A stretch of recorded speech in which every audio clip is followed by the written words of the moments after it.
Kopi ajib, yang penting kopi. Kaget.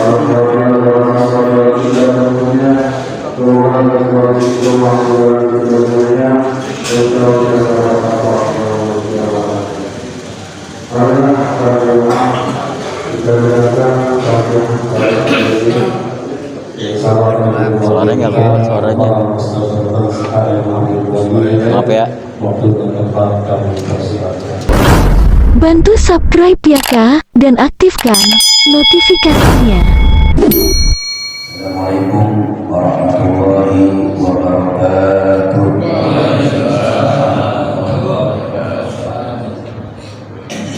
Alhamdulillah, wassalatu wassalamu ala rasulillah Sayyidina Muhammad ibn Abdillah wa ala alihi wa ashabihi ila yaumil qiyamah. Asyhadu an la ilaha illallah wahdahu la syarika lah wa asyhadu anna sayyidana Muhammadan abduhu wa rasuluhu la nabiyya ba'dah. Allahumma shalli wa sallim wa barik ala sayyidina Muhammadin sayyidil mustafa wa ala alihi wa ashabihi ila yaumil liqa. Amma ba'd.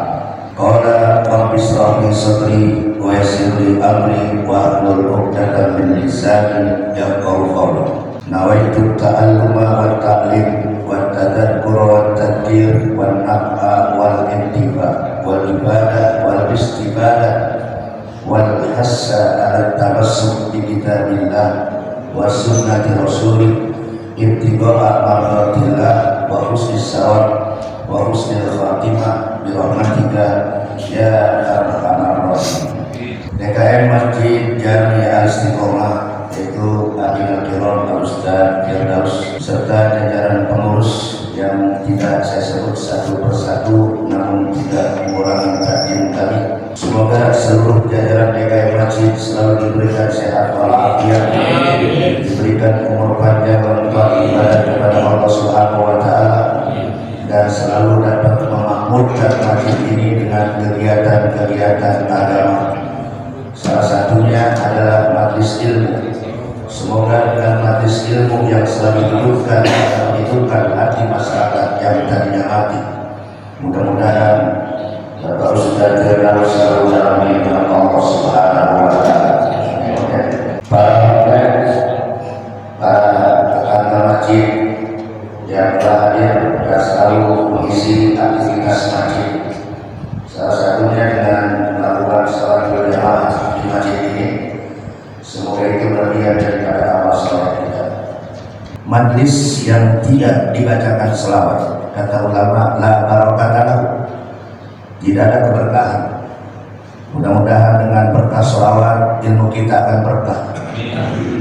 Berkah itu kata ulama tazid bil khair, selalu bertambah keberkahannya. Mudah-mudahan dengan berkah selawat ilmu kita berkah di dunia dan akan mendapatkan syafaat di negeri akhirat dengan baginda Nabi kita Muhammad sallallahu alaihi wasallam. Innallaha wa malaikatahu yusholluna 'alan nabi ya ayyuhalladzina amanu shallu 'alaihi wa sallimu taslima. Sesungguhnya Allah dan para malaikat selalu bersalawat kepada junjungan Nabi kita Muhammad sallallahu alaihi wasallam. Hai orang-orang beriman, perbanyaklah salawat. Mudah-mudahan dengan berkah salawat hidup kita akan menjadi orang-orang yang dicintai oleh Allah, dicintai oleh Rasulnya. Amin ya rabbal. Ya Rabbi bil Mustafa lima qasidana wa bilana ya wasi'al karami. Semua ya Rabbi bil Mustafa lima qasidana wa bilana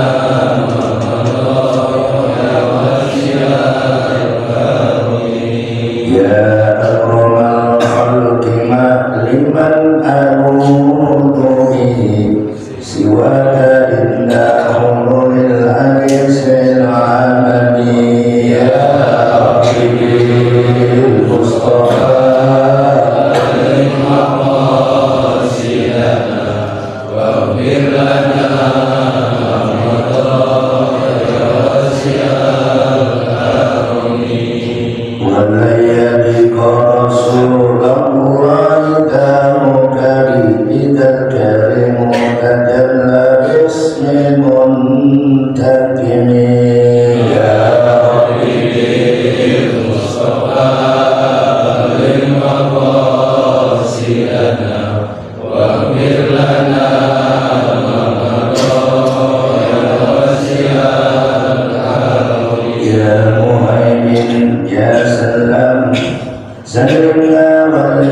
المرسلين بالنبي خير الأنام وبأم المؤمنين يا ربي بالمصطفى عليهم قاصيا واغفر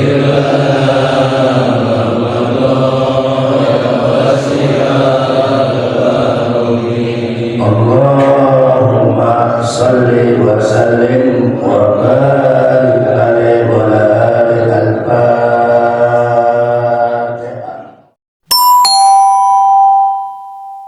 Pada hari ini saya dapat tugas dari salah satu DKI Masjid untuk mengisi kajian subuh minggu terakhir di ujung bulan Desember.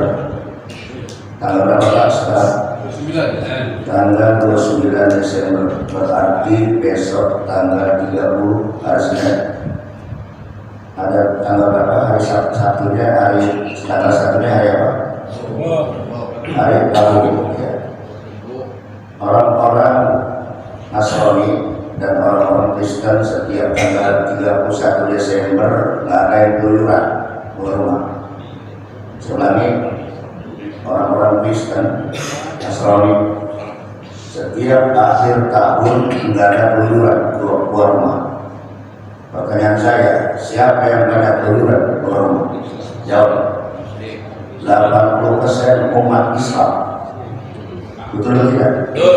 Ngapain itu umat Islam keluyuran di malam tahun baru? Kalau di antara keluarga mereka ada yang keluar, dipecat dari keluarganya. Ya, apa yang mereka lakukan? Kalau mereka melakukan introspeksi, perenungan diri, atau bahasa kitanya muhasabah.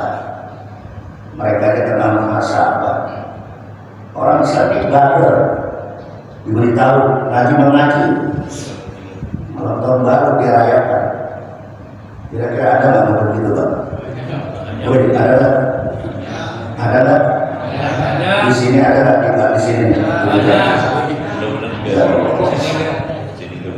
Ngaji itu tujuannya adalah untuk mengetahui antara yang hak dan yang batil, antara yang haram, yang mubah, yang sunnah, termasuk yang syubhat. Innal halal bayyin wa innal haram bayyin. Kata Nabi, yang halal itu udah jelas dalam Islam dan yang haram udah jelas dalam Islam. Wa bainahuma mutasyabihat. Di antara keduanya yang belum jelas hukumnya apakah halal atau haram, itu termasuk syubhat. Apa termasuk syubhat? Sahabat tanya, ya Rasul, kalau kami menghadapi perkara yang syubhat, apa yang kami lakukan? Kata Nabi, tinggalkan perbuatan yang syubhat. Paman waqa'a minas syubhat waqa'a bil haram. Siapa orang yang jatuh melanggar hukum-hukum yang berbau syubhat, maka dia adalah jatuh kepada hal-hal yang haram. Naudzubillah min dzalik. Jadi dalam kesempatan ini kita ingin melakukan muhasabah, melakukan introspeksi diri selama perjalanan hidup kita, ya, terutama tahun 2024 yang sudah kita lalui bentar lagi, 2 hari lagi habis. Umar bin Khattab selalu mengingatkan kepada kita, hasibu anfusakum qabla an tuhasab wa dinu, kata Umar bin Khattab, wadinuha qabla an tuzinu. Koreksilah dirimu sebelum amalmu dihisab pada hari kiamat. Timbang-timbanglah amalmu, mana yang lebih berat antara kebaikan atau keburukan. Jadi muhasabah itu adalah melakukan penilaian selama perjalanan hidup kita, setback ke belakang. Apakah kita di dalam hidup ini banyak melakukan perbuatan dosa di tahun 2004, ataukah mungkin lebih banyak perbuatan-perbuatan yang berbau yang perbuatan-perbuatan yang al-hasanah, perbuatan yang baik, yang tahu diri kita. Siapa yang tahu Pak? Diri kita. Makanya Allah sudah membuka aib kita, saudara. Ya, siapa orang yang tidak pernah membuka aib orang lain, Allah tutup aibnya di dunia, bahkan sampai di negeri akhirat. Man satara musliman satarallahu yaumal qiyamah. Maka itu kita terus menutup aib orang. Jangan suka membongkar aib orang. Siapa yang menutup aib orang, Allah akan tutup aibnya. Siapa yang membongkar, melecehkan, menghina aib orang, Allah akan jatuhkan derajatnya. Betul tidak, Pak? Contoh kasus tukang es dihina. Itu tukang es dihina oleh seorang yang ngakunya ulama. Rambutnya gondrong, saya sebutkan. Ya, ulama, rambutnya gondrong, nggak sebut saya. Kalau nggak salah itu ulama udah mau dijadikan oleh Prabowo, dia akan menjadi staf khusus presiden yang menangani urusan keagamaan. Ya, rupa-rupanya Allah ingin Indonesia itu jangan sampai diobok-obok seperti zaman Mulyono. Paham maksud saya? Ya. Maka dengan preset lidah, dengan sedetik aja orang itu jatuh, saudara. Ini pelajaran buat kita. Makanya kata satu makalah, selamatul insan fi haddil lisan. Manusia selamat kalau dia pandai menjaga lidah. Kalau dia nggak pandai menjaga lidah, orang akan tersakiti. Andai kata orang dibunuh, mati, dikubur, wassalam, habis namanya. Tapi kalau orang itu masih hidup, orang itu menghina orang yang masih hidup, selama itu dia tidak pernah redha. Yang dikhawatirkan orang itu mati dalam keadaan su'ul khotimah alias muflis.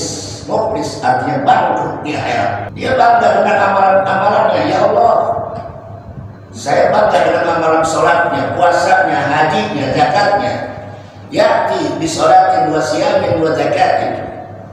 Tapi satu sisi dia pernah wafat syatama hada, pernah mencaci maki orang, waduh ada, pernah memukul si fulan tanpa salah, wa akala mala hada, bahkan dia pernah memakan hak orang lain tanpa haknya. Ya, maka kebaikan-kebaikan yang sudah banyak dilakukan di dunia, gara-gara melakukan hal itu, dia akan menjadi manusia bangkrut. Al-Muflis, ya. Atadruna manil muflis? Tahukah kamu manusia bangkrut? Sahabat jawab, qalu al-muflis bina man la dirham lahu wa la mata. Ya Rasul, orang yang bangkrut adalah mereka yang tidak punya uang dan tidak punya harta benda. Mungkin itu juga jawaban orang sekarang. Betul tidak? Siapa pulang bangkrut kenapa? Dulu pengusaha, sekarang hidupnya ngontrak. Bangkrut dia. Dulu banyak kontrakan, dia menjadi ngontrak, sekarang bangkrut. Bukan itu yang dikatakan bangkrut oleh Nabi. Mayati bisolatin wa siyamin, ya, wa zakatin. Orang bangkrut itu dia bangga dengan amalan sholatnya, bangga dengan amalan puasanya, bangga dengan amalan haji dan umrohnya. Tapi di sisi lain, orang itu pernah mencaci maki. Maka nanti ditimbang tuh amalan mana kira-kira. Hanya karena kepleset, orang itu nuntut balik. Begitu dia masuk surga, ditahan, ya Allah, si fulan dulu pernah mencaci maki saya, dia belum minta maaf, hari saya minta keadilan. Hari itu saudara, kita akan diseret, bukan masuk surga, tetapi kita diseret kemana? Tapi orang itu masuk ke dalam api neraka, ya. Jadi terkait dengan kasus yang namanya tadi saya tidak sebut, kalau nggak salah namanya Musmiftah, kalau nggak salah, ya. Nah, dia gara-gara dakwah, gara-gara tablet, emang nggak boleh tablet akbar ada orang es. Boleh Pak, saya bilang nggak boleh. Karena Abu Somad, ya. Mana tukang es? Datang ke panggung, dibagi duit Pak, ya. Jadi sekarangnya profesi tukang es itu beruntung Pak. Gara-gara dihina dia dapat umroh, amin ya robbal. Gara-gara dihina dapat duit 300 juta, rumahnya bisa direnovasi. Gara-gara dihina dia punya tempat untuk usaha. Coba bayangkan Pak, umroh sekeluarga, enggak membayangkan Pak. Orang susah tukang es, apalagi umroh itu paling murah 31 juta 500 sampai 41 juta kasbul, ya. Tapi dengan sebab dia dihina, diangkat derajatnya. Siapa yang menghina orang, kata Nabi, dia akan dihinakan lagi. Siapa yang mengangkat orang, dia akan diangkat derajatnya. Jadi Bapak kalau pengen hidup, pengen dapat kemuliaan, muliakan orang dulu. Jangan kita pengen dimuliakan dulu. Ya, kata Bapak mulia kita. Jadi kalau kita muliakan orang, enggak melihat status sosial orang itu. Maka beruntung dapat tukang es itu di Magelang gara-gara dihina. Bisa umroh, ya, rumahnya bagus, 300 juta kan, ya Pak? Iya. Terus rumah usaha, makanya orang-orang sini kalau pengen umroh cari orang yang menghina kita. Cari orang yang menghina kita, ya, insya Allah Subhanahu Wa Taala. Bapak yang berbahagia, jadi hari ini kita akan kupas muhasabah. Muhasabah itu artinya mengkoreksi diri kita. Sampai Allah mengatakan dalam surat Al-Hasr ayat 18. Surat apa? Al-Hasr ayat 18. Ya ayyuhalladzina amanu taqullah. Orang-orang yang beriman. Mudah-mudahan kita termasuk orang-orang yang beriman. Amin. Ya ayyuhalladzina amanu taqullah wa tanzur nafsum ma qaddamat liqad. Wa tanzur nafsum, dan setiap diri manusia melakukan introspeksi, menyongsong untuk menghadapi yaumul qad, maknanya hari esok. Ada seorang ulama tafsir, yaumul qad adalah hari kiamat. Ada yang mengatakan yaumul qad yaitu ketika kita sudah masuk ke alam barzakh, kita sudah masuk yaumul qad. Hari ini kita masih di alam dunia. Kata Ali bin Abi Thalib, ad-dunya darul amal wal akhirah darul jaza. Dunia ini tempat kita menanam, Pak. Nanti hasilnya kita petik di negeri akhirat. Kalau kita nanam kebaikan, nanti kebaikan yang akan kita petik. Betul tidak? Kalau kita nanam keburukan, keburukanlah yang akan kita petik. Maka ya'mal misqala dzarratin khairan, wa ya'mal misqala dzarratin syarran. Besar dan kecilnya kebaikan itu akan dilihat walaupun sebesar zarrah. Siapa yang berbuat jahat akan dilihat catatan amal-amalnya nanti. Pada hari itu manusia dikalungkan dengan catatan amalnya, saudara. Wal jamnahu ala insan ta'ir. Jadi nanti kita akan dapat, Pak, catatan itu dikalungkan di atas leher kita. Iqra kitabak al-yawm kafa bihasbika. Kata Allah, hai hambaku, Iqra, bacalah catatanmu. Cukup hari ini engkau tidak bisa balik lagi ke dunia. Gimana Pak kira-kira kalau orang udah mati bisa balik ke dunia? Enggak ada. Sampun ya bingung ribuan tahun mati. Satu ketika Nabi Isa diuji oleh kaum Bani Israel. Hei Nabi Isa, katanya kamu punya mukjizat. Salah satu mukjizat Nabi Isa, dia bisa menghidupkan orang yang sudah mati. Betul nggak? Akhirnya diajak Nabi Isa di makom yang namanya Sabun tadi. Akhirnya dibangunkan. Ya ahli bait, wahai penghuni kubur atau penghuni kubur, ya ahli kubur, gum. Apa arti gum? Bangun ente. Ribuan tahun kalau udah mati, dengan mukjizat Nabi Isa itu mayat langsung bisa hidup. Hebat apa tidak, Pak? Wah, kalau zaman sekarang ada yang begitu, Pak, engkau kita, ya Allah, berapapun kita bayar. Betul betul. Tapi kan mukjizat terjadi pada zaman dan era tertentu. Betul nggak? Begitu lihat dialog, ditanya, hei mayat, diajak ngomong, bisa deh ngomong? Bisa, dengan izin Allah bisa. Saya mau tanya, berapa lama kamu ada di alam barzakh? Ribuan tahun. Dia jawab. Saya mau tanya yang kedua, kalau saya mau tanya, kamu pengen di dunia apa balik lagi ke kuburan? Lupa ditanya. Kalau Bapak gimana? Wah, gua kagak mau, mendingan gua balik lagi, kan gitu. Tapi ditanya, saya tetap pengen balik lagi ke kuburan. Ya, kenapa? Tetapi saya sebetulnya masih ingat sakitnya sakratul maut ribuan tahun, kata dia.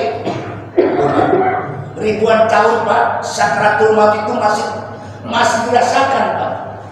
Makanya Rasulullah ketika didatangin malaikat Ibrahim, wahai Ibrahim, cabut nyawa saya dengan sehabis-habisnya. Semua kesakitan tumpuk kepada saya supaya umatnya tidak merasakan sakitnya sakratul maut.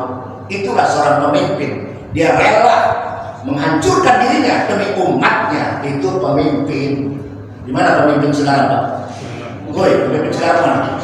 Yang penting gua happy, anak gua happy, ya nggak Pak? Kemudian menantu gua happy, cucu gua happy, anak gua yang belum dewasa juga bisa jadi wakil presiden. Betul nggak? Betul. Kelihatan tuh Pak, orang rakusnya, orang serakahnya, ya. Makanya Bapak lihat kalau orang rakus bin serakah, hidupnya tidak pernah tenang. Yang ada kurang. Betul nggak Pak? Betul. Jadilah kita hidup yang qanaah. Qanaah itu artinya apa? Hidup merasa cukup apa adanya. Belum tentu orang yang banyaknya hartanya bajibun, belum tentu hidupnya tenang seperti kita. Kita ini termasuk golongan hamba Allah yang diberikan hidup qanaah. Amin ya rabbal alamin. Nah, bapak-bapak yang berbahagia, inilah satu gambaran betapa sakitnya sakratul maut, tetapi masih bisa dirasakan udah ribuan tahun. Ya, wajahat sakratul maut bil haqq. Surat Al-Qamar. Akan datang sakratul maut kepada siapapun kita akan merasakan. Sahabat bertanya, ya Rasul, terangkan bagaimana sakitnya sakratul maut. Nabi mengatakan, bagaikan kalian dipukul dengan 300 pedang yang tajam. Itulah pada saat kulit kita kesetin. Naudzubillah. Tapi orang-orang yang beriman ketika dicabut oleh malaikat maut, dia dengan perlahan-lahan Pak. Tapi orang-orang kafir dan betot aja Pak. Masuk betot aja. Makanya napasnya orang-orang beriman, al-mautu rahatul mu'min. Orang beriman ketika dia meninggal, dia suruh istirahat sama Allah. Kalau dia udah meninggal, kagak ada kewajiban sholat, betul nggak Pak? Kalau udah ada orang itu meninggal, nggak ada kewajiban sholat jamaah, nggak ada kewajiban membayar zakat, pergi haji dan sebagainya. Dia sudah bebas pensiun dari ibadah. Enak kira-kira Pak? Woi, jauh dah. Kira-kira Bapak pengen mati? Nah, itu persoalannya. Kenapa Bapak gak mau mati? Karena kita masih hubur dunia, hubur jah, wa hubur syahwat. Orang kalau hubur dunia takut mati. Hubur syahwat, apapun dia lakukan demi nafsunya. Naudzubillah min dzalik. Ya ayyuhalladzina amanu taqullaha, hai orang-orang beriman, bertakwalah kamu kepada Allah. Kemudian di situ katakan wa tanjur nafsun, ya, persiapkan dirimu ya untuk menyongsong hari esok, hari kematian, hari akhirat. Jadi dunia tempat singgah, kata sebenarnya tempat kita mengetang. Wal akhirah darul jaza. Di akhirat cuma mendapatkan balasan. Akhirat tidak ada amalan-amalan yang kita kerjakan. Di dunia belum ada balasan, diantepin oleh Allah. Siapa yang bermaksiat diantepin, Pak. Ya. Nanti tahun baru ini, kata Habib Munjir Al-Musawwad, adalah tahunnya banyak orang melakukan perbuatan maksiat. Bapak setel aja videonya tuh, Pak. Habib Munjir, ya, Majlis Rasulullah. Kalau ngaji itu 20.000 Pak, jamaahnya. Begitu tinggi karomahnya. Tahu gak Pak? Kenapa dikatakan tahun maksiat? Maka para ulama mengatakan, misalnya Said Al-Maliki, dia seorang ulama besar dari Mekah. Dia mengatakan begini dalam sebuah statementnya, pernyataannya, yang namanya peringatan Maulid itu tradisi, yang namanya peringatan Isra dan Mi'raj itu tradisi, ya. Kemudian yang namanya pembacaan berjanji itu tradisi yang sudah lekat di kalangan umat Islam, ya. Ketika tradisi itu baik, maka lakukan, tidaklah berdosa. gitu Pak. Ya, ini pendapat saya Al-Maliki. Tetapi ketika tradisi itu yang sudah menentang atau menyimpang dari ajaran Al-Quran dan hadis, maka tradisi itu menjadi haram hukumnya. Contoh, ada pendapat Majelis Ulama Indonesia, saya katakan, Majelis Ulama Indonesia mengatakan kita boleh melakukan dan merayakan tahun baru, ya. Kenapa? Karena kita ingin merenung perpindahan tahun 2024 ke 2025. Nah itu. Jadi untuk apa? Silakan Bapak bakar jagung malam tahun baru sama keluarga, ya, bersama di lingkungan kita, nggak ada masalah, ya. Yang jadi masalah menjadi tradisi bakar petasan sampai jutaan rupiah. Itu terjadi di daerah saya Pak, Petukangan Selatan. Tahu di sini saya nggak tahu dah. Yang bakar kadang-kadang jamaah masjid Pak, ya. Itu kan takjir. Takjir itu apa? Pemborosan, ya. Sayang itu uang dibakar. Apa kata Allah? Innal mubadzirina kanu ikhwanas syayatin. Innal mubadzirin, orang-orang yang hidupnya takjir, termasuk pembakaran petasan, ya, kembang api dan sebagainya, itu termasuk teman-temannya setan. Ya, benar kan Pak? Dan pura-pura budak. Dan pura-pura budak Pak. Betul Pak? Gimana cara kita berhenti ente? Nggak usah bakar petasan lagi. Karena itu takjir. Ini ayatnya jelas. Dan itu Pak. Jadi boleh-boleh aja hukumnya merayakan tahun baru. Tapi ada tapinya. Lebih baik diisi dengan zikir, ya. Dengan apa lagi? Dengan berkumpul, misalnya di masjid, kita baca Yasin, baca tahlil dan sebagainya. Itu jauh lebih baik daripada keluyuran.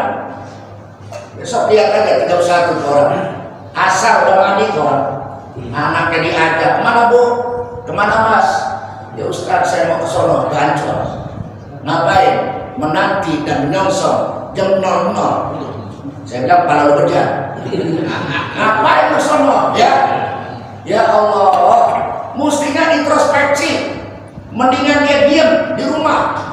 Ngapain keluyuran? Sepikan tahun baru. Kenapa? Itu adalah miliknya orang-orang mereka. Januari itu adalah seorang dewa matahari, Pak. Jadi kalau kita merayakan tahun baru sama juga mengkultuskan dewa matahari. Jadi terjadi persimpangan hukum, ada yang mengatakan boleh, ada yang mengatakan haram. Kenapa haramnya? Tahun baru itu identik, kata Habib Mudir, tahun maksiat. Kenapa? Di dalamnya materinya, substansinya, tahun baru itu biasa diisi dengan mabok-mabokan. Woi, kenapa? Mabok-mabokan, apalagi miras, minuman keras, narkoba ada di situ Pak, perjudian ada di situ. Ayo, apalagi penjualan kondom bebas dijual. Ayo, kondom bebas pada dijual.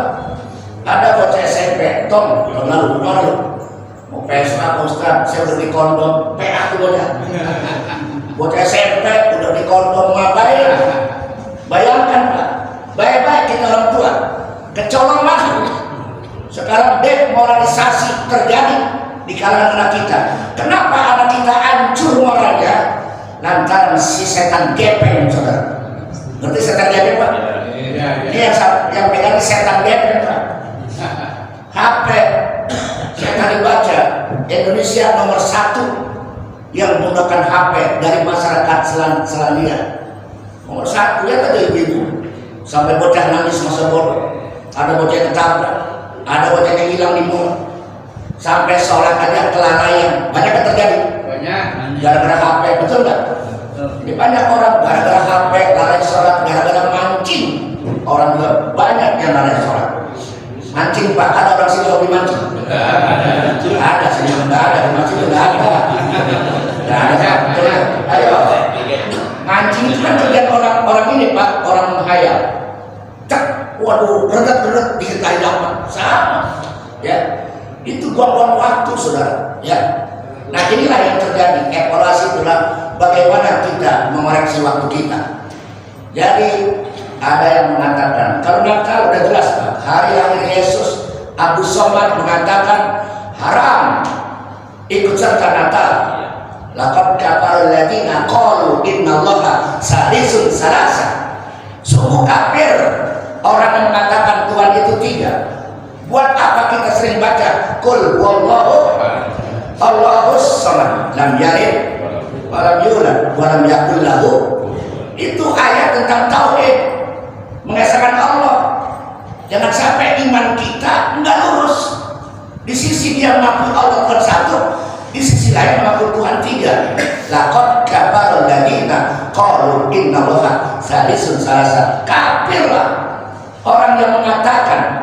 Dari ayat ini muncul pendapat ulama, hukum mengucapkan selamat Natal haram kecuali yang membolehkan Busmiftah. Ayo silakan aja ikut baca Busmiftah dulu. Ayo silakan Pak. Makanya Nabi mewanti-wanti Pak. Apa Nabi mengatakan? Dan sini ada 3 tantangan umat Islam yang hidup di akhir zaman.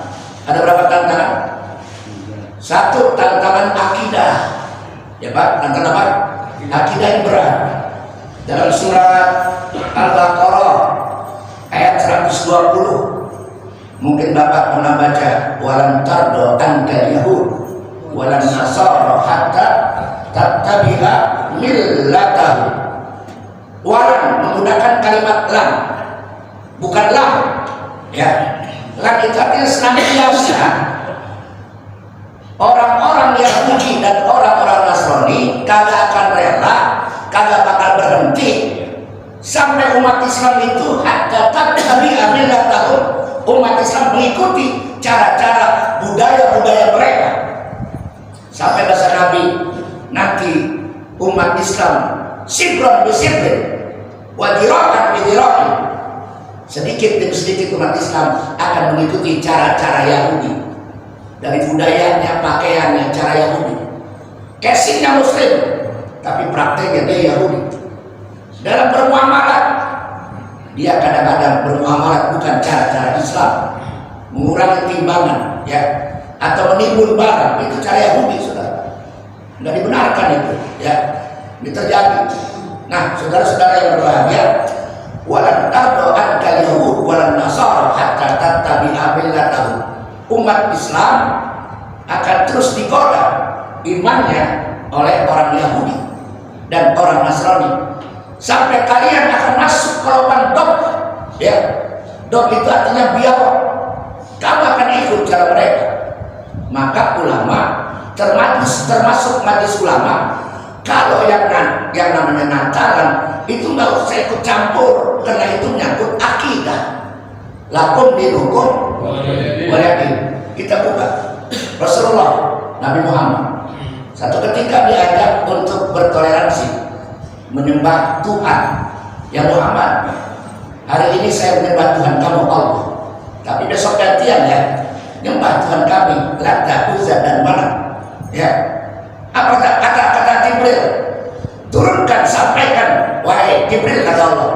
Turun surat Al-Kafirun, qul ya ayyuhal kafirun. Katakan ya Muhammad kepada orang-orang kafir, la a'budu ma ta'budun. Saya tidak akan menyembah apa yang kamu sembah. Ya, ujung ayat ini lakum dinukum. Artinya apa? Nabi dalam urusan akidah tegas. Sekali Allah tetap Allah, tidak mentre. Jangan kadang-kadang kita di masjid Allah, keluar masjid Allahnya sudah luntur. Maka yang dikafir Nabi berapa banyak orang yang sorenya beriman, pagi-paginya udah kafir. Berapa banyak yang paginya masih beriman, sorenya udah kafir. Ya, kenapa? Nabi ditanya sahabat, ya bi'u dinahu bi'aradin minad dunya. Nanti banyak umatku di akhir zaman akidahnya dijual dengan dunia. Naudzubillah min dzalik. Makanya Nabi pernah bersabda begini, nanti akan muncul di akhir zaman dajjal kata Nabi. Sampai 3 kali, nanti akan muncul di akhir zaman dajjal. Nanti akan muncul di akhir zaman Lalu apa yang Anda maksud? Aku tidak khawatir dengan dajjal-dajjal. Manusia yang berkesing agama tapi menjual agama, itulah dajjal. Ya, yang dimaksud oleh Nabi dajjal di situ adalah al-a'immatil mudillin, pemimpin-pemimpin yang perilakunya lebih daripada dajjal. Ada nggak zaman sekarang? Banyak Pak, ya. Pemimpin perilakunya lebih daripada dajjal, ya. Itu sudah diprediksi oleh Nabi. Kita hidup sekarang di akhir zaman, ya, di akhir dekatnya kiamat, saudara. Walaupun kiamat itu ditanya sama Nabi, maka sa'ah ya Rasulullah, kapan terjadinya kiamat? Sampai 3 kali, maka sa'ah ya Rasulullah, kapan terjadinya kiamat? Kapan terjadi kiamat? Nabi menjawab, Allahu a'lam bimuradi, hanya Allah yang tahu. Yas'alunaka an-sa'ah, mereka bertanya tentang kiamat. Qul ilmuha indallah, kiamat itu adalah ilmunya Allah, rahasianya Allah. Jadi kagak pernah tahu kapan terjadi kiamat, tapi tanda-tanda kiamat sudah banyak di mata kita. Betul nggak Pak? Nanti akan muncul di akhir zaman, masjid dibangun dengan megahnya, tetapi sayang, wahiyya kharabun minal huda, masjid itu jauh daripada jamaahnya. Mudah-mudahan jamaah beristiqomah, jamaah yang aktif, jamaah yang penuh, amin ya rabbal. Subuhnya penuh, johornya penuh, asar penuh, maghrib penuh. Kira-kira subuh ini kalau berbagian segini apa kagak?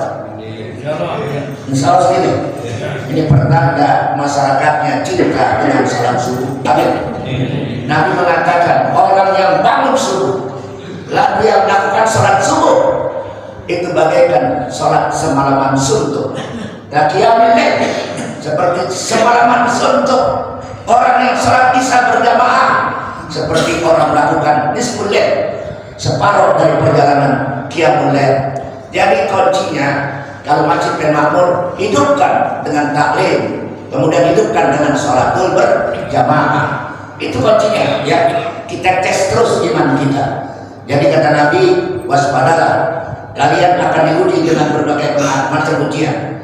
Salah satunya kata Nabi, ujian iman bagi kita umat Islam yang hidup di zaman sekarang adalah munculnya firqah atau firqah, partai-partai, ya, firqah itu partai atau aliran-aliran yang sesat. Itu sudah digambarkan oleh Nabi, ya.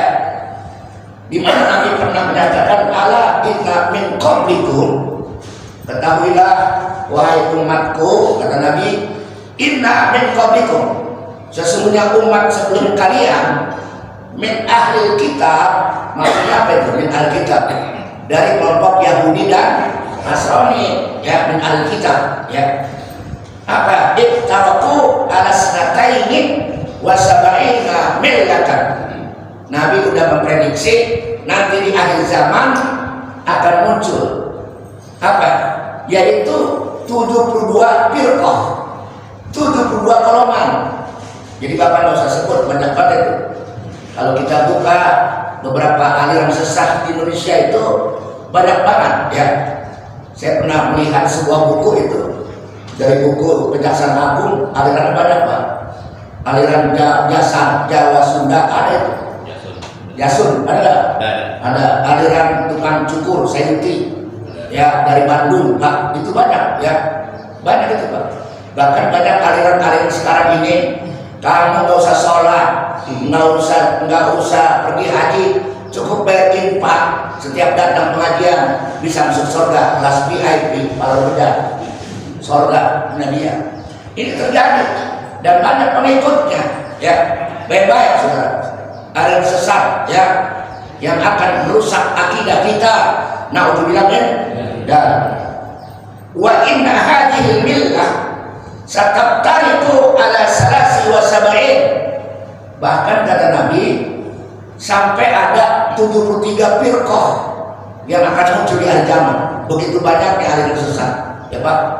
Nah, semuanya kata Nabi, kulluhum finnar, kulluhum finnar. Itu aliran-aliran sesat semuanya bakal masuk neraka. Semuanya bakal masuk neraka. mana yang tidak masuk neraka? Illa wahidah, kecuali satu, ahlu sunnah wal jamaah. Siapa yang tidak bakal masuk neraka? Aliran yang mengikuti Al-Quran dan sunnah Nabi serta jejak para sahabat, tabi'in dan ulama sebagai pewaris Nabi. Amin ya rabbal alamin. Mudah-mudahan kita selalu berpatokan dengan Al-Quran. Kemudian kita merujuk dengan hadis Rasulullah, hadis para sahabat, sampai kepada al-ulama warasatul anbiya. Ulama itu pewaris Nabi. Makanya kalau ada ulama satu meninggal lalu orang itu tanda sedih, Nabi mengatakan, siapa orang malam yahzan bimautil ulama bahwa munafik. Siapa orang ketika ada satu orang ulama meninggal dunia dia bersedih, dialah tanda orang daripada tanda orang munafik. Naudzubillah min ya. Sahabat saya, guru saya yang sama-sama ngajar di Masjid Darul Balah itu Kanan Butar, mungkin Bapak udah kenal namanya, Kiai Haji Sofwan bin Joni bin Kiai Ibn Sayyidin, Pak, meninggal dunia. Betul tidak? Itu orang yang hebat ilmunya, Pak, yang mumpuni ilmunya. Ya, dia adalah murid dari Mu'alim Kiai Syabir Azami, tapi sudah dipanggil oleh Allah. Kalau ulamanya udah pada yang wafat, yang muncul nanti adalah ulama-ulama kelas cerek, kelas terek. Banyak ulama-ulama palsu yang akan menjadi pengikut umat di akhir zaman. Banyak sekarang ulama palsu? Banyak. Maka yang kedua kata Nabi, selain tantangan Yahudi dan Nasrani, apa yang kedua? Kata Nabi, du'atun ala abwabi jahannam. Nanti kalian akan menghadapi duat. Duat itu bahasa Arabnya para pendakwah, juru dakwah, ya. Di mana isi dakwanya? Kemana isinya? Ila abwabi jahannam. Di materi dakwanya mengajak umat disesatkan menuju neraka jahanam. Naudzubillah min. Ulama mengatakan ini haram, dia bikin remeng-remeng. Ada nggak? Ada. Kenapa? Kena pulus. Walau pulus tidak mulus. Ini ulama-ulama. Jadi Nabi tadi mengatakan yang paling aku khawatirkan nanti di akhir zaman bukan dajjal, tapi al-ulama su'. Ulama-ulama su' yang mengajak umatnya ila abwabi jahannam, di mana ajarannya, materinya untuk menjerumuskan manusia ke jurang api neraka. Ya. Nah, paman ajabahum fajukubiha. Paman ajabahum, barang siapa orang-orang yang menjadi pengikut mereka, fajukubiha, mereka nanti akan dicemplungkan sebagaimana dia pun ulama itu akan dicemplungkan ke neraka. Jadi manusia hidup di dunia almar'u ma'aman ta'ab. Manusia itu tergantung kepada siapa yang dia cintai.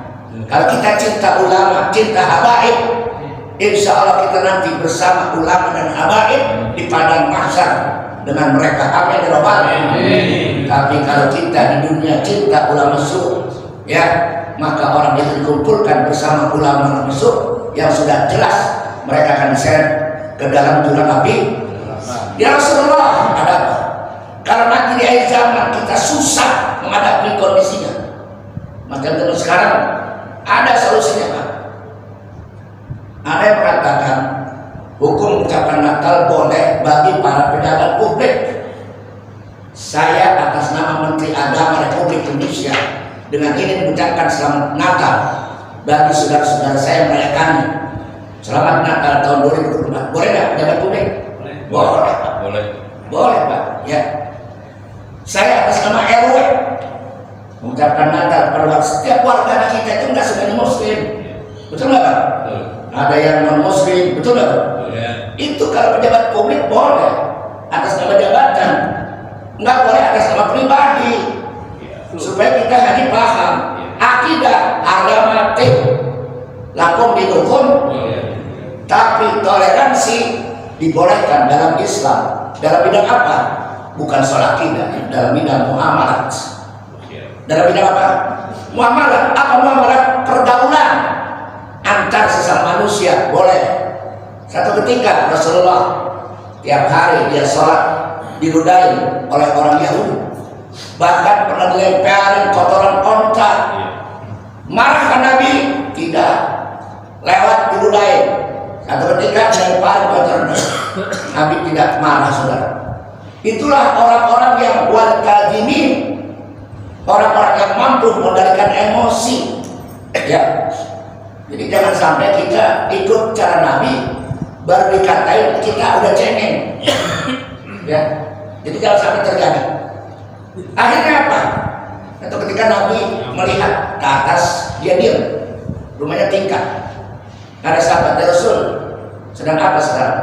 Saya sedang nunggu mana orang yang menjadi saya. Tumben hari ini keadaan. Gua marid ya Rasulullah. Dia sakit. Nabi langsung pulang ke rumahnya.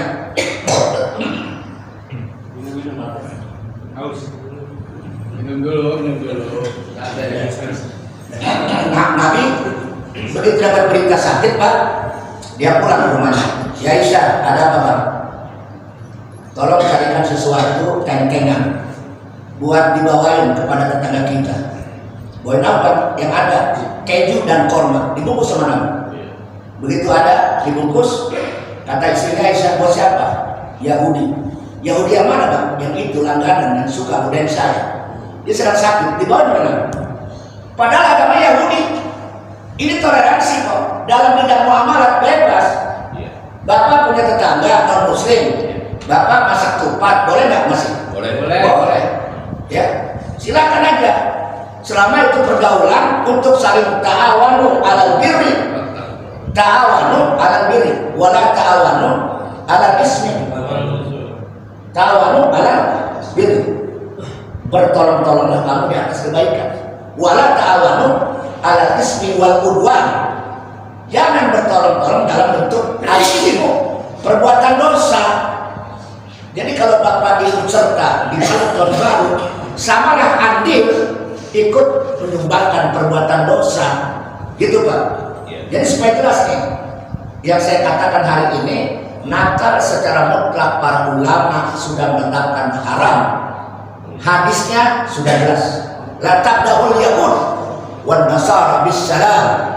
Tidak boleh kita memulai mengucapkan kalimat kepada orang Yahudi maupun Nasrani dengan ucapan salam. Laknya nahiyah. Nahiyah itu apa? Larangan, Pak. Tidak boleh. Kalau kalimat Islam, kalimat itu nggak boleh, tidak boleh. Jadi dilarang. Jadi an-nahyu, ya, perbuatan yang dilarang kita tinggalkan. Itu Pak. Itu namanya orang yang takwa. Ya. Jadi kita untuk masalah nakalan sudah jelas para ulama. Ikuti ulama yang benar, jangan ulama yang sesat. Tadi yang kita katakan, ya. Nah, kemudian tentang hukum mengucapkan, ya, tahun baru itu boleh, karena dia ingin menghibur diri, boleh. Misalnya Bapak keluar kota tahun baru, boleh nggak? Boleh aja, selama di situ tidak ada unsur perbuatan maksiat. Ngajak keluarga, ya, supaya gembira, boleh Pak. Ya, bahkan gabung boleh. Ya nggak boleh diikuti, misalnya apa tuh? Apa semacam nanggu lonceng, ya? Lonceng, apa lagi? Kembang api itu identik Pak, cara-cara Yahudi. Maka hadisnya ada, man tasabbaha biqaumin fahuwa minhum. Man, umum, siapapun orang, ya, yang menyerupai cara-cara mereka, ya, ikut cara mereka, milah mereka, tradisi budaya mereka, fahuwa minhum, masuk kelompok mereka. Nah, untuk bilang ini harus dibuka setiap tahun, karena masih banyak umat masyarakat yang bandel. Betul nggak? Betul. Coba indah Pak, 31 Desember nggak ada suara petasan di kampung kita. Padahal Pak RW sudah memberikan instruksi. Kemudian Kapolda, ya, jangan sampai kita bakar petasan, bahaya lebih banyak. Muncul kaidah usul fiqh, darul mafasid muqaddam ala jalbil masalih. Itu kalau kita belajar usul fiqh, darul mafasid, menolak yang mudarat, hendaknya kita tinggalkan untuk mengambil yang maslahat. Jadi di banyak mana mudaratnya apa maslahat? Bang Tobar, banyak mudaratnya apa maslahatnya? Mudaratnya. khawatir kita terjerumus ikut cara mereka. Karena kata Habib Munjir, di situ ada kemaksiatan, di situ ada seks bebas, di situ ada minuman keras, di situ ada narkoba, di situ ada musik yang berkelingar-lingar. Wah, sampai aki-aki pada joget, Pak. Nenek-nenek pada joget, nenek mati itu dia. Nah, dibilangnya itu yang dimaksud, Pak, ya. Jadi Islam itu selalu mencari kemaslahatan, bukan kemudaratan, ya. Jangan sampai kita keseret api neraka. Ada kasus, ada orang masuk surga gara-gara lalat, dan ada orang masuk surga gara-gara masuk neraka gara-gara lalat. Dakhalan nar bijubabin wa dakhalan jannah bijubabin. Orang masuk surga gara-gara lalat, orang masuk surga neraka gara-gara lalat. Sahabat nanya, apa maksudnya ya Rasul? Di sono ada orang yang bunuh nasional. Orang itu menyembah patung. Lalu dia bikin peraturan, siapa yang lewat di sini wajib mempersembahkan 1 ekor lalat, supaya lalat itu bisa disuguhkan untuk para dewa. Ya, jadi akhirnya kalau orang yang iman dan luntur dia takut, ya ambil lalat, dilempar. Pakai itu, pena, cocok. Lalat diam di situ, diantepin sampai kenyang, sampai pergi. Selesai, malamnya Imam Ghazali mimpi. Terjadi dialog antara Imam Ghazali, seorang Hujjatul Islam, kepada Allah. Wahai Imam, apa yang bisa kamu andalkan untuk masuk surga? Kata Imam, saya pengarang buku, saya ahli ilmu, murid-murid saya banyak di mana-mana. Tuh Pak. Siapa yang kenal Imam Ghazali? Kitabnya banyak. Ihya Ulumuddin, yaitu salah satunya Imam Al-Ghazali. Kata Allah, kamu tidak bakal masuk surga cuma ngarang doang. Kamu tidak bakal masuk surga cuma ibadah doang. Ya. Lalu apa ya Allah? Saya bisa masuk surga gara-gara tadi kamu membiarkan seekor lalat. Lalat itu sampai kenyang. Maka kamu masuk surga gara-gara kamu memberikan makan terhadap apa tuh hewan aku yang sedang kelaparan. Makanya Bapak pulang dari subuh nanti cari lalat supaya masuk surga, ya. Kecil suaranya. Ini apa maksudnya? Jangan sampai iman kita terjerumus ke jurang-jurang yang berbau kemaksiatan. Apalagi barang tahun baru, mendingan kita duduk di rumah, banyakin istighfar, banyakin baca Quran, banyakin zikir, ya. Sebab itu kita tahun apa? Tahun muhasabah, ya. Asibu anfusakum qabla an tuhasabu. Tantangan iman yang ketiga. Yang pertama tadi apa? Kita dihadapkan oleh berbagai macam aliran, firqah, ajaran sesat, ya. Yang kedua apa tadi? Kata Nabi akan muncul para juru dakwah yang materinya mengajak umat ke dalam kesesatan. Yang terakhir kata Nabi, apa tantangan umat Islam yang terakhir? Waspadalah terhadap di akhir zaman akan muncul al-a'immatul mudillin, pemimpin-pemimpin yang bodoh yang menyesatkan umat. Ada nggak di akhir zaman? Ada pemimpin bodoh? Banyak, Pak, ya.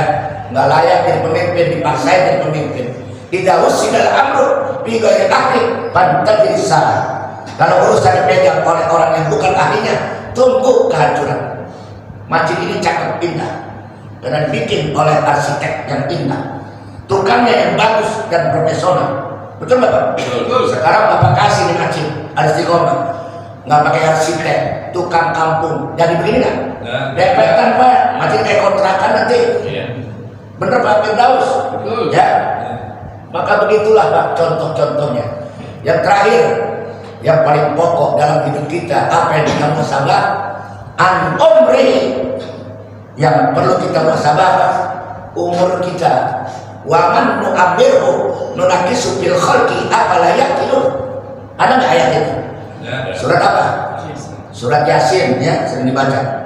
Siapa yang memanjangkan umur kita? Siapa yang mendekatkan umur kita? Jawabannya Allah Subhanahu. Apalagi kalau umur udah sampai usia 40 tahun Pak, itu barometernya di situ. Sampai ada satu keterangan hadis Nabi begini Pak. Al-wi'a'u al-amal kal-wi'ah. Idza toba akhiruhu toba awaluhu. Amal itu seperti bejana. Nah ini kan gelas. Gelas ini diisi dengan apa nih? Air putih, bersih dan jernih, bisa minum nggak? Ketika bejana ini diisi air comberan, air kocok, bisa diminum? Enggak. Begitulah manusia. Sorga disiapkan oleh orang-orang yang bersih dan neraka disiapkan oleh orang-orang yang pendosa. Betul atau tidak Pak? Itu maksudnya ya. Jadi kalau ada usia 40 tahun lalu orang itu belum tobat, kata Nabi, saya buka dalam sebuah keterangan yaitu kitab Ayyuhal Walad yang dikarang oleh Imam Al-Ghazali, cetakan Singapura, Jeddah, Al-Haramain, halaman 3. Apa diantara ungkapan nukilan dari kitab itu? Saya nukil min jumlati ma nasahahu bihi Rasulullah sallallahu alaihi wasallam ummatahu. Di antara nasihat Rasulullah yang paling terbanyak, ini nasihat yang paling unggul. Itu Pak. Jadi Nabi itu banyak nasihat. Ada nasihat paling unggul. Qaulu alaihi salatu wassalam, ucapan daripada Nabi kita Muhammad. Apa? Nasihat paling unggul buat kita yang usia udah 40 tahun dan lebih ya. Jadi tanya Nabi, berapa umur umatmu ya Rasulullah? Kam a'maru ummatika ya Rasulullah. Umat Nabi Muhammad nanti rata-rata di atas posisi 60 tahun sampai dengan 70 tahun. Wa aqallu ala dzalik, sedikit yang lewat dari itu Pak ya. Paling banter 80 tahun Pak. Di sini ada 80 tahun. Belum ada kan Pak? Yang 70 tahun ada? Ada. Yang 60 ada. 50 ada. 40 ada. Oke. Barometernya 40 tahun dalam Al-Quran ya. Surat Al-Ahqaf ayat 15. Di sana dikatakan hatta idza balagha asyuddahu wa balagha arba'ina sanatan. Intinya apabila manusia usianya udah mencapai 40 tahun, hendaknya orang itu selalu banyakin berdoa kepada Allah, banyakin tobat kepada Allah, jauhi maksiat. Qala rabbi auzi'ni, ya Allah ya Rabbi, auzi'ni an ashkura ni'mataka allati an'amta 'alaika. Yang pertama, kita harus banyak bersyukur ketika umur kita udah mencapai 40 tahun atau lebih. Alhamdulillah, bersyukur Pak. Yang kedua, di sana dikatakan wa ala walidayya, dan kita wajib berbakti sama orang tua kita, baik orang tua kita masih hidup ataupun orang tua sudah meninggal dunia ya Pak. Rabbik pilih wali walidayya warhamhuma kama rabbayani. Doa itu sampai kepada emaknya yang udah kubur ya. Ada satu kisah seorang ibu ketika diperiksa amalnya, di sana dia tertawa. Kenapa ibu tertawa? Saya bingung malaikat, ini catatan banyak amat ini. Ternyata itu adalah doa anakmu yang soleh, yang setiap hari habis sholat mendoakan kamu yang udah wafat. Rabbi pilih wali walidayya warhamhuma kama rabbayani. Jadi kalau emak kita, bapak kita meninggal dunia, dia sangat berharap doa dari kita. Amin ya robbal. Banyakin doa Pak ya. Apalagi di ujung tahun, banyakin doa. Kalau bisa ziarahin kuburnya. Kalau ada rezeki seret, kurang ziarah sama orang tuanya Pak. Kurang ziarah. Makanya ada proyek mangkok, ziarahin orang tua, minta doa sama orang tua. Ya, betul tidak Pak? Sehebat apapun tuh orang, gak akan sukses tanpa doa orang tua, terutama ibu. Ya Pak. Wa na'mal sholihan tardo. Ya Allah, mudah-mudahan amal soleh saya, perjalanan hidup udah mencapai 40 tahun, Engkau redoi amal soleh kita ya. Waslihli fituriati, termasuk anak-anak saya, generasi saya, cucu saya menjadi generasi yang soleh dan soleha. Doain dari kakeknya. Ini tutup, sebenarnya saya bertobat hari ini, tahun ini, di ujung tahun, banyakin tobat untuk menghapus dosa. Amin ya robbal. Wa inni minal muslimin, dan saya termasuk golongan orang-orang muslim. Ya. Nah tadi yang saya katakan yang terakhir nih Pak, di antara doa atau nasihat yang paling unggul inilah nasihat Rasulullah. Apa? Iqradu alamatu iradillahi ta'ala ada anil abdi. Di antara tanda-tanda manusia hamba Allah yang dijauhkan dari Allah ada 3 tanda. Ada berapa tanda? 3 tanda. Mudah-mudahan tidak termasuk pada diri kita semua. Amin. Yang pertama, istighaluhu bima la ya'ni. Orang yang hidupnya jauh dari Allah, dia lebih banyak hidupnya membuang waktu yang tidak berguna. Apa yang pertama? Orang itu lebih banyak membuang waktu yang tidak berguna. Itu Pak. Apa maksudnya? Lebih banyak dia melakukan chatting-chattingan di HP, lebih banyak keluyuran, lebih banyak keluar kota, habis waktunya. Sholat pas sholat, sholat sekedar sholat, dikiran kagak pernah.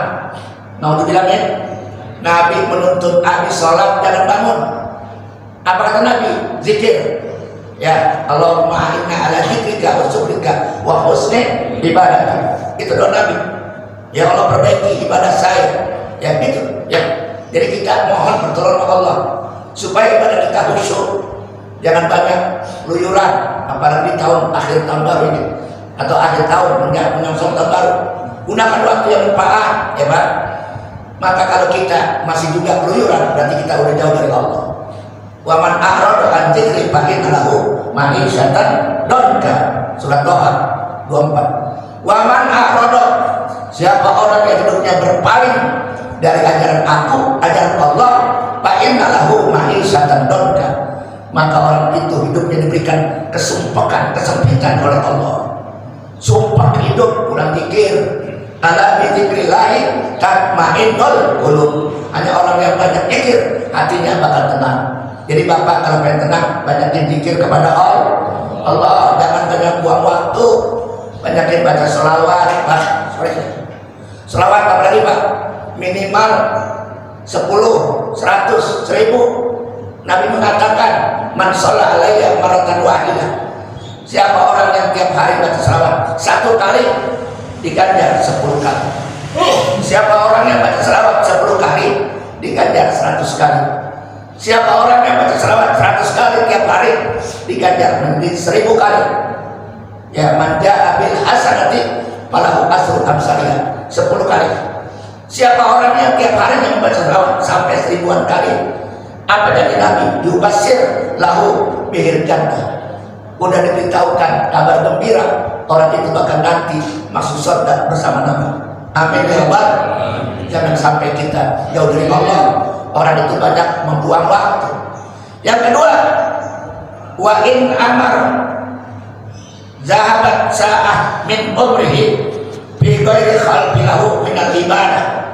Yang kedua, ciri orang yang hidupnya jauh dari Allah, dia akan melakukan penyesalan sepanjang hidupnya karena umurnya lebih banyak melakukan perbuatan maksiat daripada ibadah.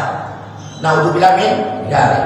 Mudah-mudahan kita lebih banyak ibadah daripada perbuatan maksiat. Yang terakhir kata Nabi, dijadirin an-tawil alaihi hasratu wa man jawaza al-ba'ina wa lam yaqbid khairan an syarrihi falyatajahan ila nar. Kata Nabi, siapa orang yang usianya udah sampai 40 tahun lebih, lalu dia tidak mau tobat, lalu kebaikannya tidak bisa dikalahkan dengan keburukannya, maka kata Nabi, falyatahajjat, bersiap-siaplah. Kemana? Ilan nar, matinya dalam keadaan su'ul khatimah, dia bakal masuk ke dalam api neraka. Ini nasihat Nabi Pak. Mudah-mudahan kita pakai dalam kehidupan kita ini. Demikian Bapak-bapak yang berbahagia, yang telah begitu khusyuk mengikuti kajian ilmu. Mudah-mudahan ilmu kita bermanfaat. Terutama di ujung akhir hayat kita tentunya minta sama Allah seperti yang diajarkan doa Nabi kepada orang yang usianya sudah senja. Doa untuk orang yang usianya sudah senja. Ya, apa doanya?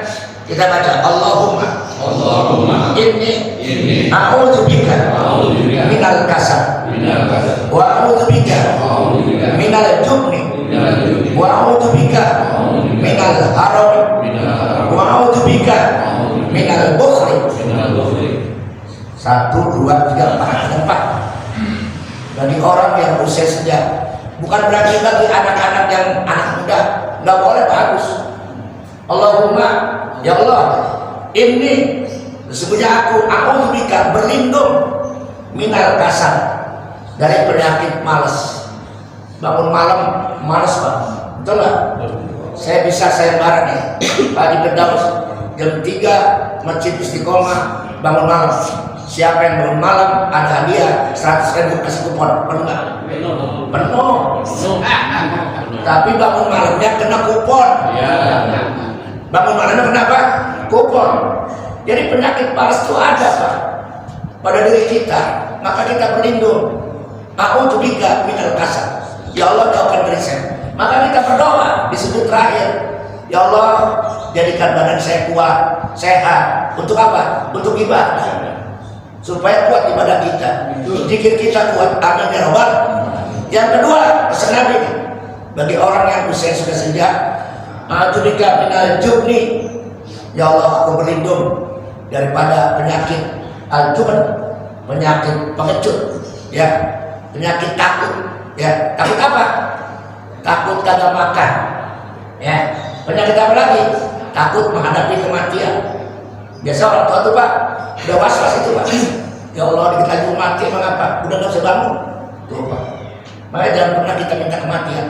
Kalau kematian lebih indah, silakan. Tapi kalau kematian lebih buruk, belum ada amal. Mendingan kita banyakin tobat. Yang ketiga, a'udzubika minal haram. Ya Allah, aku berlindung daripada penyakit tua. Jadi yang namanya tua, Pak, nggak bisa berubah, Pak. Di antaranya orang yang udah tua itu adalah penyakitnya pertama, kadang-kadang ngaji asam urat kesemutan. Ada nggak? Ada nggak itu? Ada. Iya. Kadang-kadang matanya nunduk dan apa matanya ngantuk mulu. Kalau ngaji ngantuk mulu. Kadang-kadang sambil nyender tuh ngaji. Ada nggak, Pak? Ada. Makanya dibuat 50% buat tembok, 50% buat dia. Ya, alhamdulillah. Nah itu kan penyakit harus, Pak, ya. Nah, makanya kita minta sama Allah. Saya mungkin Bapak kenal tuh, Pak Haji Dila punya masjid, adalah Masjid Nurul Jannah Abu Bakar. Tahu situ kan, Pak? Gimana? Hebat. Musyawarah. Saya tanya, umurnya 102 tahun, Pak. Tahun yang lalu saya buka selama Ramadan. Karena anaknya banyak tuh. Yamin, ente jadi imam? Enggak, bapak gua. Berapa jadi imam?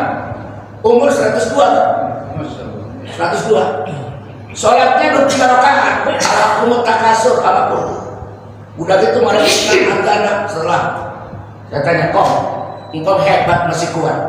Apa resepnya? Mau baca Quran. Makanya bapak-bapak pengen kuat baca doa Nabi. Amin. Jadi resep itu, Pak. Bayangkan kalau ada murid dia datang, Pak, umur 102, duduk sama saya. Saya bilang, kamu yang jadi imam kagak, bapak gua.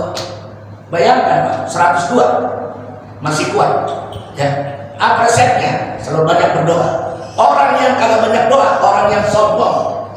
Innal ladzina la yastakbiruna an ibadati, orang yang tidak berdoa itulah yastakbirun, orang yang sombong, ya. Allah suka kepada hambanya yang suka berdoa. Amin ya Rabbal. Yang terakhir, wa ujubka minal bukhli. Aku mohon pada Allah daripada penyakit pelit bin buntut dasirah. Paham maksud saya, Pak? Jangan sampai udah tua kontrakan 10 kagak ada amalnya. 10% keluarkan untuk masjid, 10% keluarkan untuk bantu orang susah. Amin ya Rabbal. Amin. Jadi kalau udah tua jangan bikin kontrakan, bikin tasbih. Kenapa?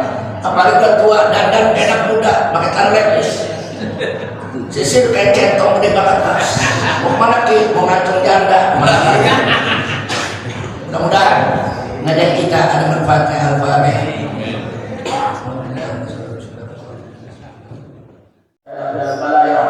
Wa ya'lamu da'wahum biha wa tahiyyatuhum biha salam wa da'wana alhamdulillahi rabbil alamin. Kalau ada syukur silakan. boleh kita menghormati. Kalau ada umur panjang, insya Allah kita bertemu kembali ya. Allah wabarakatuh. Assalamualaikum warahmatullahi wabarakatuh. Demikianlah tausiah subuh kali ini. Insya Allah apa yang diberikan hari ini